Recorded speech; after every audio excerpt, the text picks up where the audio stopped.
Let me paint you the real picture of where I came from. Not the romanticized, we were poor but happy story. The brutal truth. We lived in a 400 square foot apartment with roaches that didn't even bother hiding anymore. The kind of place where you could hear every fight, every crime baby through the paper-thin walls. I shared a mattress with my little brother until I was 14, not because we were close, but because we couldn't afford another bed. My dad?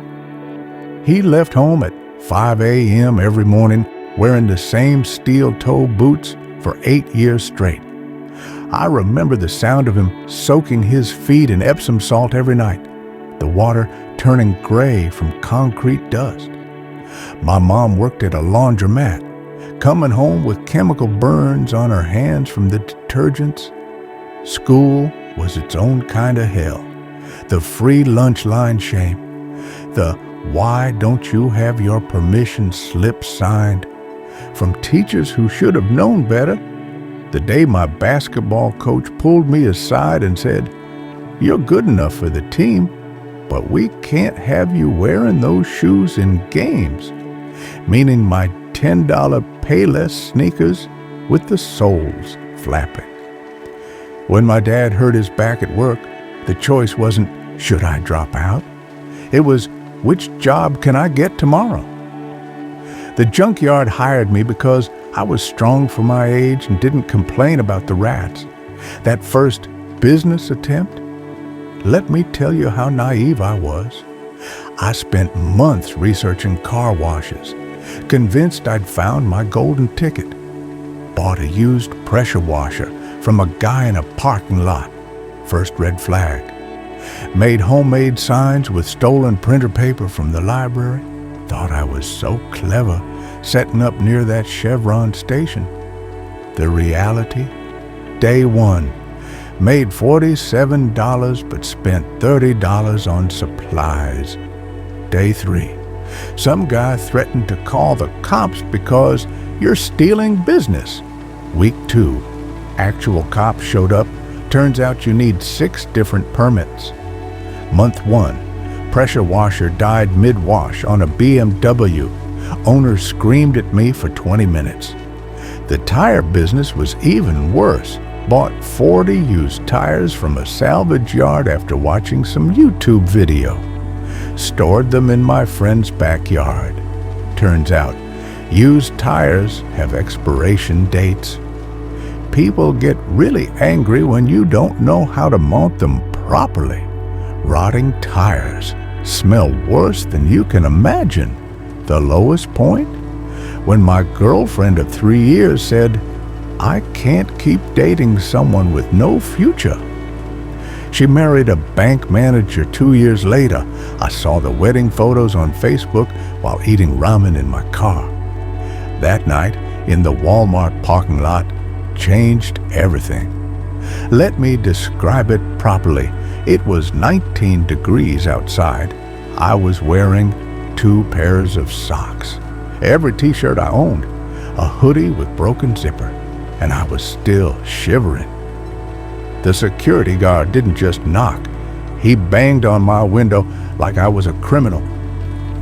"Move along or I'm calling the cops." My breath was coming out in white puffs as I begged, "Just till sunrise, man." He didn't care.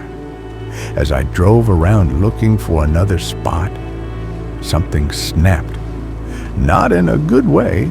I started screaming at the steering wheel, punching it until my knuckles bled. Cried so hard I had to pull over because I couldn't see the road. But then, this weird calm came over me.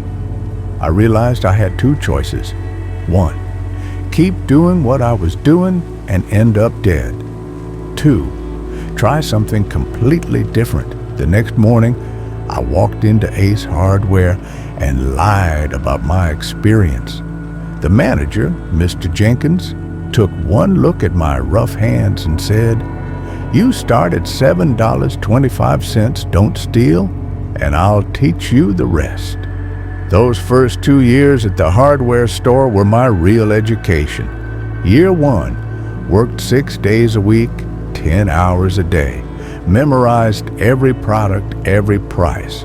Learned how to actually talk to customers, not just grunt. Saved $8,000 living in a rented closet. Year 2, started noticing which tools contractors actually needed. Bought my first used tools at garage sales. Spent nights watching repair videos at the library. Made my first $1,000 profit flipping tools. The game changer, meeting Carlos the contractor. He saw I knew my stuff and gave me a shot. Kid, if you can get me 10 Milwaukee drills by Friday, I'll pay cash. I worked 72 hours straight. Drove to 8 different pawn shops. Haggled like my life depended on it.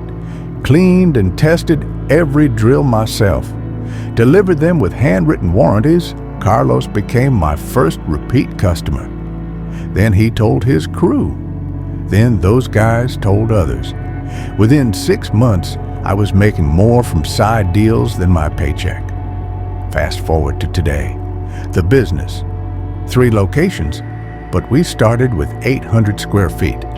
27 employees, including 2 guys who used to bully me in school. $3.2 million annual revenue. Not bad for a dropout. The real wins. Paid off my parents' $87,000 medical debt. Bought my mom the house she always dreamed of. Put my little brother through college. Married a woman who loved me when I had nothing. But here's what they don't tell you about success. I still wake up at 4:30 a.m. every day, still check every invoice personally, still get called trash by some people, still have nightmares about that Walmart parking lot. If you take anything from my story, let it be this. 1. Failure isn't permanent. I failed at 7 businesses before one worked 2. Pride will kill you faster than poverty. I ate dumpster sandwiches behind restaurants rather than ask for help. 3. Luck matters. Meeting Mr. Jenkins and Carlos was lucky. 4. But you make your own luck by showing up every damn day. The most important lesson. Success doesn't taste how you think it will. That first $1 million year, I celebrated alone with a gas station burrito because I was too tired to do anything else.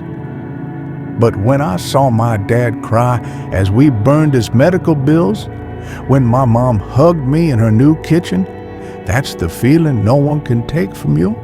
So if you're out there struggling right now, keep going. Not because it's easy, not because it's guaranteed, but because you owe it to yourself to see what happens if you don't quit. That's my story. Now, tell me about yours in comments. Do not forget to subscribe my channel